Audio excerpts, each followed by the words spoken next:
Hello everyone. तो कैसे हैं आप सब लोग। Welcome back to ICT virtual classroom Dehradun. मैं निखिल राणा क्लास 8 का अपना मैथ्स का टॉपिक कंटिन्यू करके चलेंगे, जो कि linear equation in one variable, यानी कि एक चर वाले रैखिक समीकरण। जी हाँ बच्चों, तो एक चर वाले रैखिक समीकरण में हम वर्ड प्रॉब्लम्स की तरफ बढ़ रखे हैं। वर्ड प्रॉब्लम्स के अलग अलग टाइप हम करते जा रहे हैं और उसी टाइप्स को हम आगे बढ़ाएंगे अभी, और काफी अच्छे अच्छे क्वेश्चन अभी और आने को हमें देखने को मिलने वाले हैं। कल हमने क्या क्या एजेस वाले क्वेश्चन, देखो कितने अच्छे से हमने एजेस वाले क्वेश्चन किए हुए हैं ना। और कल एजेस वाले क्वेश्चन में एक घुमावदार पॉइंट आया, एक बिल्कुल एक ऐसा पॉइंट आया जो हमें पकड़ना था। वो हम तभी सीख सकते थे जब आपने पहले के बेसिक के वाले क्वेश्चन मेरे साथ किए होंगे, है ना, तभी हम वर्क कर सकते थे। और जिन्होंने किए, तो जिनको आया तो उन्होंने इसलिए आया क्योंकि उन्होंने पहले के क्वेश्चन किए हुए हैं। तो आपसे यही अपील करूंगा कि जो क्वेश्चंस मैं यहां कर रहा हूं उसको आप प्रैक्टिस भी करें और ध्यान से भी समझें, क्योंकि जो क्वेश्चन मैं कर रहे हैं, जो क्वेश्चन हम कर रहे हैं, उसमें क्या है ना बच्चों, वो बेसिक डिटेलिंग को लेके मैं क्वेश्चन कर रहा हूं, ताकि आप कल के दिन आपको कहीं से भी कोई क्वेश्चन उठा के दे तो आपको उसको करने में कोई दिक्कत ना आए। ठीक है, तो चलिए अपनी क्लास शुरू करते हैं, और शुरू करने से पहले हमेशा की तरह थॉट ऑफ द डे लेके चलते हैं। तो आज का थॉट ऑफ द डे है बच्चों, your future is created by what you do today not tomorrow. जी हाँ, आपका फ्यूचर आपका फ्यूचर क्या है, your future is created by what you do today. आपका भविष्य उस पर निर्धारित है जो आप आज कर रहे हो, ना कि ये कि जो कल आप करोगे। ठीक है, जो हम आज करेंगे उसका रिजल्ट आपको कल मिलेगा। ऐसे नहीं, काफियों के मन में रहता है कल देख लेंगे, भविष्य के लिए आप ऐसे करते हो ना, आगे वाली क्लास में देख लेंगे यार, आगे 10th 11th में देख लेंगे, 12th में देख लेंगे, तब पढ़ लेंगे। बच्चों तब क्या करोगे, आपके बेसिक ही क्लियर नहीं होंगे। तो आपका फ्यूचर अभी तभी क्रिएट होगा, टुडे, आज के दिन जो आप मेहनत करोगे, आज के दिन जो आप करोगे, वही आपका अगला भविष्य सुधारेगा, आपका आगे वाला आने वाले दिन सुधारेगा। तो चलिए बच्चों, ये था हमारा आज का थॉट ऑफ द डे। चलते हैं अपने स्मार्ट बोर्ड की तरफ और करते हैं अपनी क्लास को शुरू। तो जैसे कि हमने क्वेश्चंस किए थे बच्चों, आज फिर से मैं क्वेश्चन आपको दूंगा। ठीक है, दो अंकों से बदल कर वाली संख्या हमने की है ना, तो आपको दो अंकों वाली संख्या आप लोगों ने की है। चलो वो मैं आपको एक नेक्स्ट क्वेश्चन में इसका बताऊंगा कि कितने बच्चों को ये चीजें आने लग गई हैं। चलिए क्वेश्चन लिखेंगे, एक मैं अगेन क्वेश्चन लिखूंगा इंग्लिश में और हिंदी में उसको डिक्टेट करूंगा, और सारे क्वेश्चन आप लिखें ध्यान से और क्वेश्चन को ध्यान से समझें। मैंने आपको हमेशा से कहा है कि आधा आंसर हमारा किस में छुपा होता है, क्वेश्चन में छुपा होता है। ठीक है, तो चलिए क्वेश्चन लिखेंगे।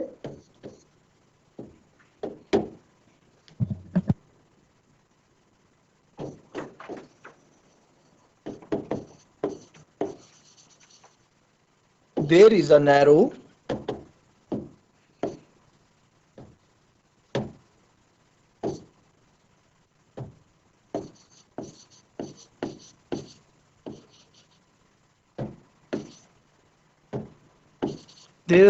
rectangular plot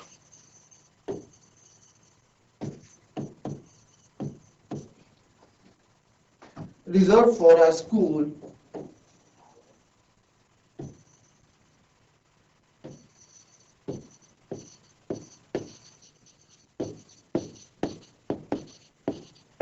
in a village. The length and breadth of the plot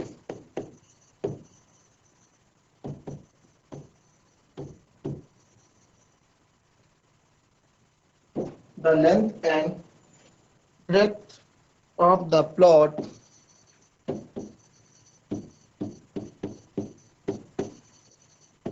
are in the ratio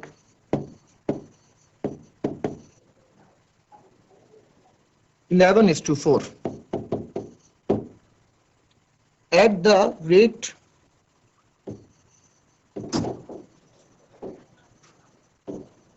rupees 100 per meter,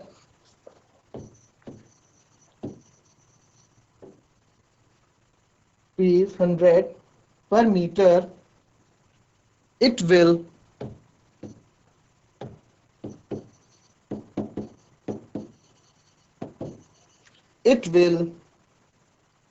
cause the village panchayat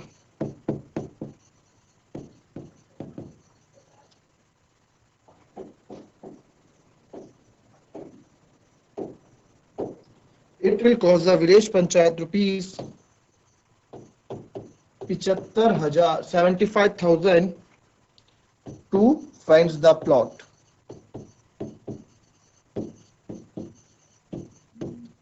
to fence the plot. What are the dimension of the plot?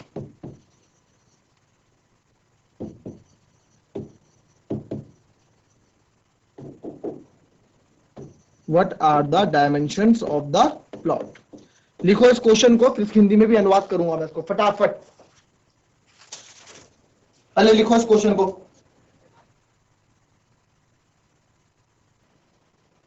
चलिए इस question को समझो बच्चों ध्यान से ना। और इस क्वेश्चन में क्या है, इस क्वेश्चन में बड़ा अच्छा ये क्वेश्चन है, और ऐसे ही क्वेश्चन मैं चाहता हूं आप लोग करें, आप लोग कॉन्सेप्ट्स अपने क्लियर करें। ये है कॉन्सेप्चुअल क्वेश्चन, कॉन्सेप्ट बेस्ड ये क्वेश्चंस हैं। इसमें क्या होगा, इसमें आप लोगों को और चीजें क्लियर होंगी कि कैसे हमें क्वेश्चन उठाने हैं, कैसे हमें क्वेश्चन से चीजें उठानी है ना। ये चीजें हमें सीखनी है अभी। तो अभी लिख लिया होगा आप लोगों ने, मैं हिंदी में इसको अनुवाद कर दूं। हिंदी में अनुवाद है कि एक गांव में एक तंग आयताकार भूखंड विद्यालय बनाने के लिए सुरक्षित है। विद्यालय बनाने के लिए सुरक्षित है। इस भूखंड की लंबाई और चौड़ाई, इस भूखंड की लंबाई और चौड़ाई, इस भूखंड की लंबाई और चौड़ाई 11:4 है। 11:4 है।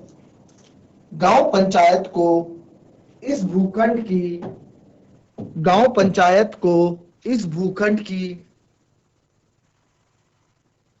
बाढ़ करने में, बाढ़ मतलब बच्चों फेंस करने में, ठीक है, टू फेंस द प्लॉट, बाढ़ करने में 75,000 व्यय करने होंगे। 75,000 व्यय करने होंगे। भूखंड की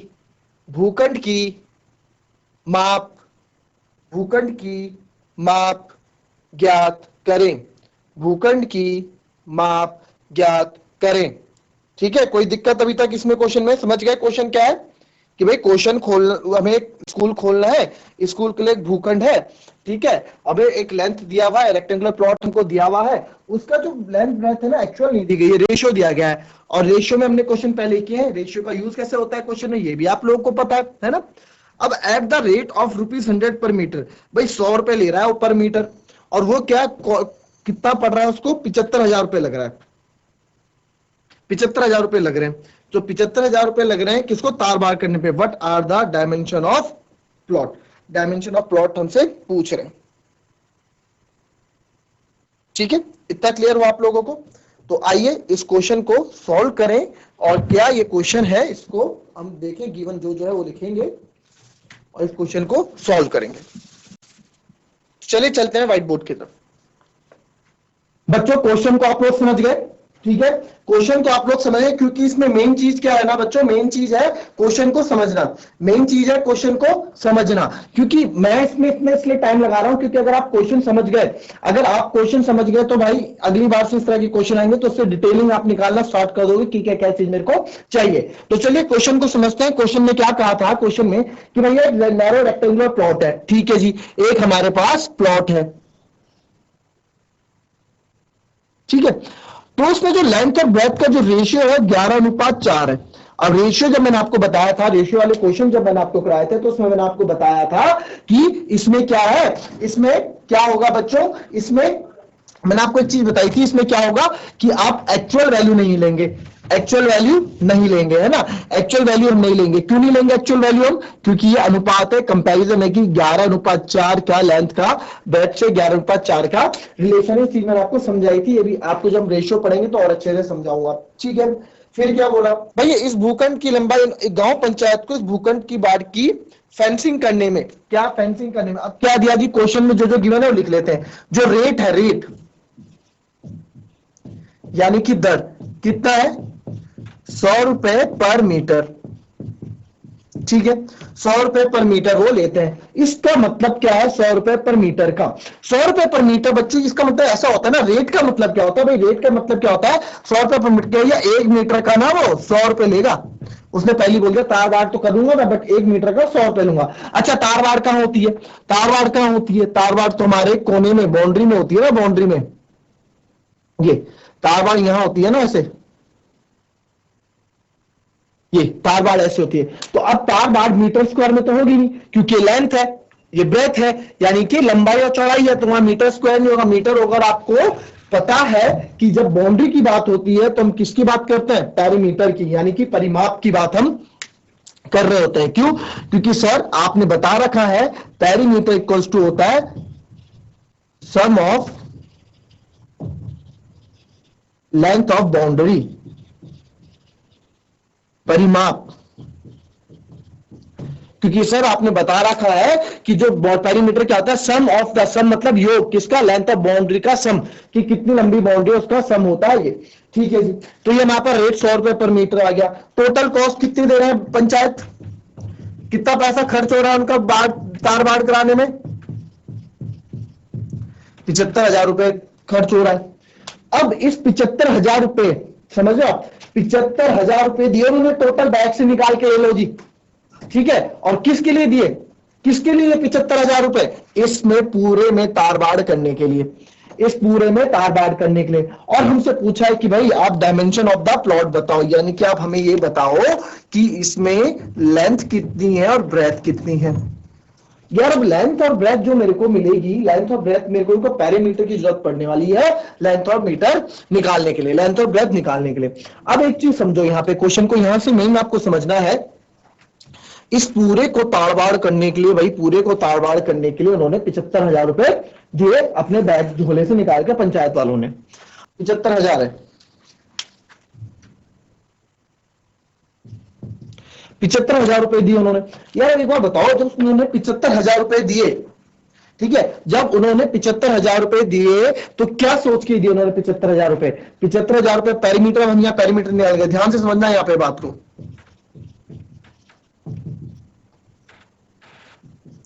पेरीमीटर या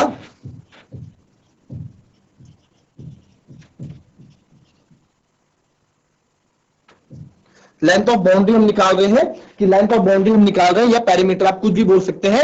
length of boundary, length of fencing, कुछ भी लिख सकते हैं कि फेंस कितने में लगा। लेंथ ऑफ फेंस मतलब बच्चों जो बाड़ की लंबाई,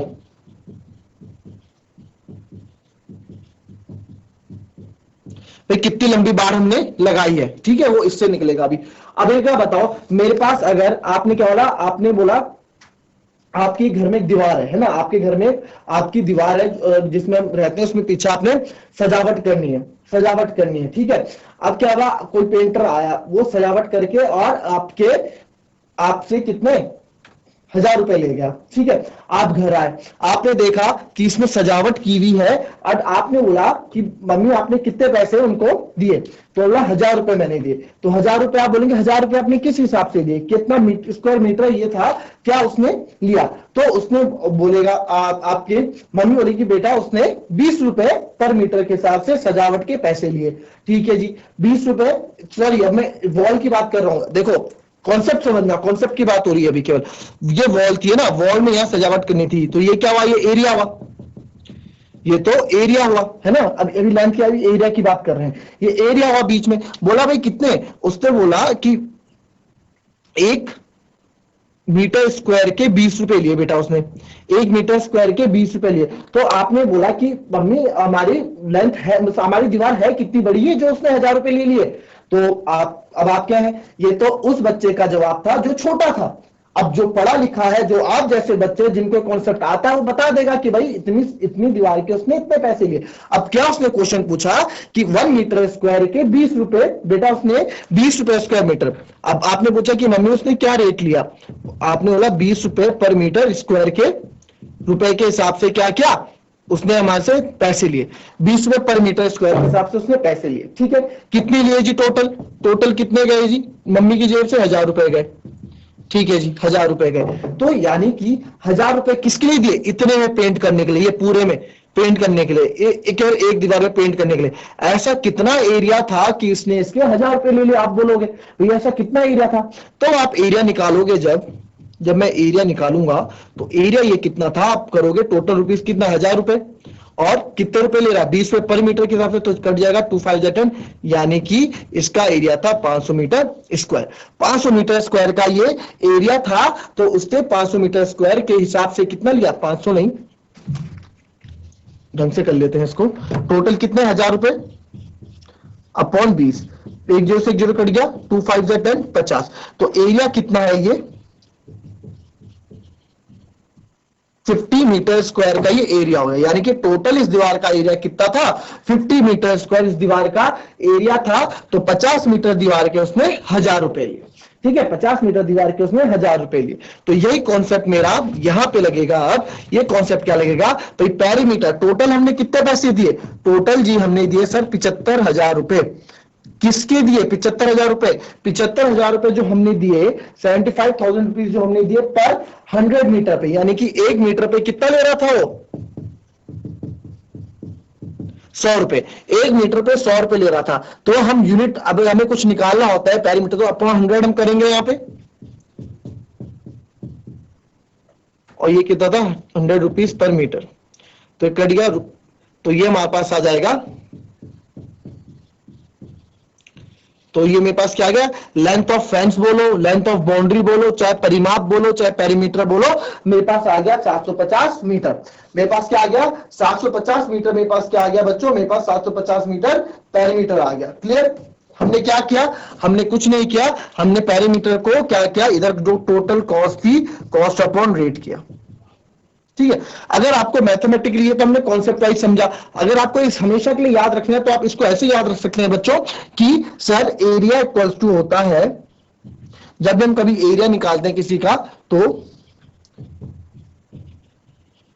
कॉस्ट अपॉन रेट, और अगर मुझे रेट निकालना है या फिर मुझे कॉस्ट निकालनी है कि कितने कॉस्ट, कितना पैसा लगेगा, तो एरिया को हम रेट से मल्टीप्लाई कर देते हैं।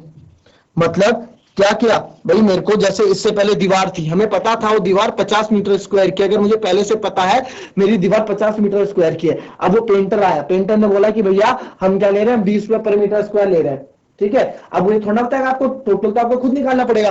बोला भैया मैं एक 20 रुपए, ये मेरे पास एरिया दिया हुआ है ना, ये एरिया दिया हुआ है, और मेरे को बोला 50 रुपए पर मीटर स्क्वायर की दर से मैं क्या ले रहा हूं, ये रेट है मेरा, ये क्या है, तो अब ये क्या है, 50 रुपए पर मीटर स्क्वायर है, और ये मेरा क्या है, रेट है, रेट है ना, ये एरिया। बोला भैया 50 रुपए पर मीटर स्क्वायर लेंगे हम, ठीक है जी। तो टोटल कॉस्ट कितनी बैठेगी, मेरे को कितनी बैठेगी, आप बोलोगे 50 मीटर स्क्वायर का, 1 मीटर का 20 ले रहा है, तो 50 मीटर स्क्वायर का 50 इंटू 20 यानी कि 1000 रुपए बैठेगा।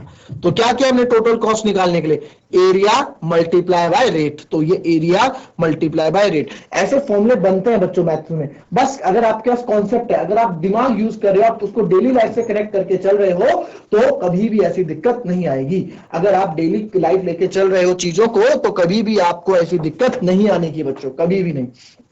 वहीं से फॉर्मूले ऐसे बनते हैं, ठीक है। देखो फॉर्मूला ऐसे ही बनाएंगे, हमने कुछ अपनी तरफ से नहीं किया, फॉर्मूला आपको डेली लाइफ से रिलेटेड आपको फॉर्मूला भी बना के मैंने दे दिया। क्लियर? तो आइए इस क्वेश्चन पे वापस चलते हैं, ये आप लिख सकते हैं फॉर्मूला। चले 750 मीटर हो गया, अच्छा जी।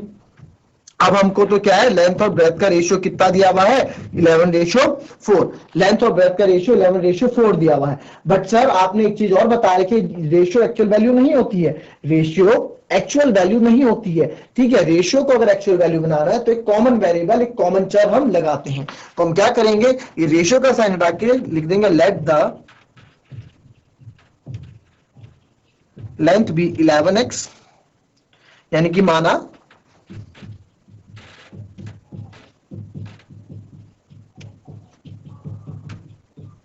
11x and let the breadth be equals to 4x, ठीक है। तो माना चौड़ाई हमारी कितनी है, ठीक है, ये हमारे पास है। लेंथ हमने 11x मान लिया और ब्रेथ हमने 4x मान लिया। क्लियर? इतना क्लियर हो गया। अब आपके पास पेरीमीटर है, पेरीमीटर में पता है फॉर्मूला होता है 2l प्लस बी। ये हमने अभी अपनी जब स्टार्टिंग क्वेश्चन हम कर रहे थे तब ये चीजें बताई थी। पेरीमीटर अभी भी हमने निकाला, 750 है, 2 लेंथ की जगह मैं रखूंगा 11x और ब्रेथ की जगह मैं रखूंगा 4x। इतना क्लियर? ठीक है, यहां करते हैं अब। तो यह हो गया 750 equals to 2, 11 into 4, 11 plus 4 15x। इतना क्लियर हो गया। अब मैं क्या करूंगा, देखो 15 टू जा 30x, तो आपको डायरेक्ट लिख देते हैं। ठीक है, 15 टू जा 30x। अब भाई मेरे को तो x चाहिए, हमें तो x से मतलब है, तो x को अकेला रखो, ये 30 आ जाएगा नीचे डिवाइड में, तो 750 अपॉन 30। एक जीरो से एक जीरो कट जाएगा, तो 3 से 25 टाइम में कटेगा, 320। तो x की वैल्यू बच्चों मेरे पास कितनी आ गई, x की वैल्यू आ गई मेरे पास 25। x की वैल्यू कितनी आ गई, x की वैल्यू आ गई मेरे पास 25। ठीक है, x की वैल्यू आ गई मेरे पास बच्चों 25। अब x की वैल्यू जब मेरे पास 25 आ गई, तो आप एक चीज देखें, जब x की वैल्यू 25 आ गई तो हमें जो निकालना है हम निकाल सकते हैं। तो हमें क्या निकालना था, हमें निकालना था x की वैल्यू 25 आ गई, तो देयरफॉर डायमेंशन, यानी कि हमें क्या निकालने थे, उनकी डायमेंशन की लंबाई चौड़ाई, है ना। तो देयरफॉर लेंथ क्या होगी, लेंथ मैंने मानी थी 11x, तो 11 इंटू 25 मैं करूंगा, तो 11 इंटू 25 जब 11x है 11x, तो 11 इंटू 25 जब मैं करूंगा तो 11 5 जा 55, 5 कैरी, 11 2 22, 22 5 27, 275 मीटर। मीटर में चल रहा है तो मीटर। फिर अगर मुझे ब्रेथ निकालनी है, ठीक है, अगर मुझे ब्रेथ मतलब ब्रेथ भी तो हमें निकालनी है, डायमेंशन में ब्रेथ भी आएगा, चौड़ाई वह है मेरी कितनी 4x। हमने ब्रेथ कितना माना था 4x, तो 4x यानी कि 4 इंटू 25, तो 4 इंटू 25 हो जाए, 5 को 20, 4 दूनी 8, यानी कि 100 मीटर। तो यानी कि मेरा आंसर आ गया बच्चों 275 मीटर और 100 मीटर। ठीक है, 275 मीटर और 100 मीटर। इसको चेक कैसे करेंगे आप, इसको चेक कैसे करेंगे कि सर हमें क्वेश्चन भी तो, आप हर क्वेश्चन के बाद मैं आपको बता रहा हूं कि आप खुद कैसे चेक कर सकते हो, एग्जाम नहीं किया, हाँ मैंने सही किया गलत क्या है, चेक कैसे करेंगे इसको। देखो चेक करने का मैं आपको बताता हूं, चेक कैसे करेंगे। देखिए चेक करने का, ये मैंने मिटा दिया अगर, चेक करेंगे अगर हम,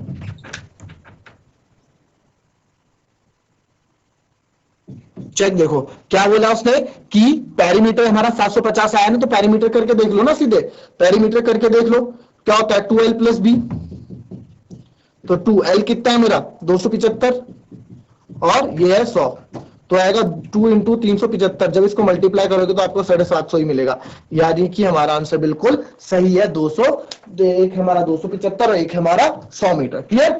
इस तरह के क्वेश्चन है बच्चों, इस तरह के क्वेश्चनों को हमें ऐसे समझना होता है, इस तरह से हम डिटेल निकालते हैं। अगर आपको फिर भी समझ में नहीं आया ये क्वेश्चन, अगर आपको फिर भी समझ में नहीं आया क्वेश्चन, तो आप क्या करें, चैट के माध्यम से आप पूछ सकते हैं, और कभी कभी आपको या कोई भी डाउट आपको, तो आप चैट के माध्यम से भी हमसे पूछ सकते हैं, और हैंड रेज भी आप कर सकते हैं। आपके स्कूल्स में हैंड रेज का ऑप्शन भी बच्चों होता है। तो चलिए बच्चों, अपनी क्लास हम आज यहीं खत्म करेंगे, और ये क्वेश्चन अच्छा क्वेश्चन था, इसको आप अच्छे से समझिए, कीजिए, और बिना देख के एक बार फिर से करें, कॉपी कर लें, फिर घर में एक बार बिना देख के करें, और आप देख रहे हैं आपकी क्या प्रैक्टिस आप करोगे तो आपकी मैथ्स में काफी इंप्रूवमेंट आपको मिलेगी। तो चलिए बच्चों, आज की क्लास यहीं समाप्त करते हैं, मिलते हैं नेक्स्ट क्लास में, तब तक के लिए be happy, be healthy and be safe. Thank you and have a nice day.